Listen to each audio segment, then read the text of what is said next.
Nell'ambito delle iniziative organizzate per commemorare il 31esimo anniversario del sacrificio del beato giudice Rosario Angelo Livatino, il cartello pro legalità delle associazioni e delle scuole di Favara ha donato agli uffici giudiziari di Agrigento una tela realizzata dagli allievi dell'Accademia Comunale Arte, Cultura e Legalità.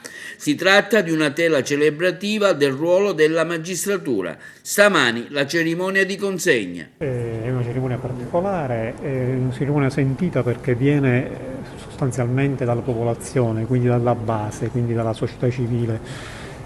Sì, riguarda il nostro impegno, ma in realtà è una cerimonia che riguarda l'impegno di tutti, perché la legalità non è patrimonio della magistratura, ma è un bene comune di cui ciascun cittadino è portatore e si deve fare carico di praticare e di fare in modo che anche gli altri cittadini la pongano e la mettano in atto, soprattutto in un territorio come il nostro, un territorio difficile, complesso, in una situazione di grave disagio economico, sociale e culturale. Favara mostra particolare sensibilità a portarlo avanti in un percorso di condivisa civiltà della legalità.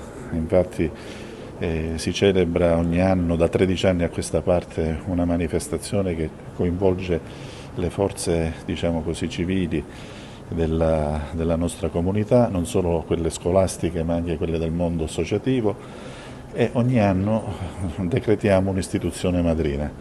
Quest'anno praticamente era stata dedicata appunto all'autorità giudiziaria e quindi una maxi tela che l'Accademia Comunale Arte, Cultura e Legalità del Maestro Patti qui presente ha magistralmente realizzato, coniugando tutta una serie di motivi artistici, istituzionali, storici e anche religiosi, perché come vedremo un angolo è dedicato anche al beato giudice Rosario Angelo Livatino. Quindi questo è un atto di completamento che porta la tela alla sua giusta destinazione, con i sentimenti di gratitudine da parte della comunità favarese. Rappresenta, diciamo, la magistratura nel suo insieme e l'abbiamo voluto fare perché diciamo, per esaltare sempre più il difficile compito della magistratura.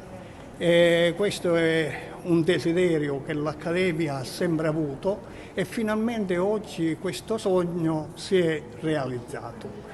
E poi la parte sottostante della tela l'abbiamo invece dedicata al giudice Rosario Livatino, tragicamente, diciamo, scomparso nel pieno delle sue funzioni. E quindi praticamente è un quadro, diciamo così, della memoria.